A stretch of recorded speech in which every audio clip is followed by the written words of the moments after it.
ഞാനൊരു ചോദ്യം ചോദിക്കും നിങ്ങളോട്. അപ്പോൾ അതിന് നിങ്ങളൊന്ന് കമന്റ് ചെയ്യണം കേട്ടോ ഉത്തരം. അത് ഇത്രേ ഉള്ളൂ ചോദ്യം. മാളികപ്പുറം എന്ന് പറയുന്ന സിനിമയിൽ ശരിക്കും ഉണ്ണിമുകുന്ദൻ അയ്യപ്പനായിരുന്നെങ്കിൽ, പോലീസുകാരനല്ലാതെ അയ്യപ്പനായിരുന്നെങ്കിൽ നിങ്ങളിൽ എത്ര പേർ അത് എൻജോയ് ചെയ്താനേ എന്നുള്ളതാണ് ചോദ്യം. ഇതൊന്നും അറിയാൻ വേണ്ടിയായിരുന്നു.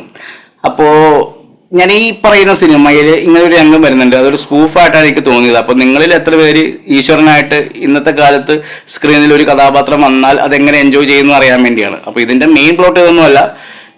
നമ്മുടെ ശബരിമലയിൽ ടെററിസ്റ്റ് ഗ്രൂപ്പ് അറ്റാക്ക് ചെയ്യാൻ വരുമെന്ന് മനസ്സിലാക്കിയിട്ട് കേരള ഗവൺമെൻറ് ഒരു ഗ്രൂപ്പിനെ അങ്ങോട്ട് വിടുന്നതാണ്. National anti terrorist squad.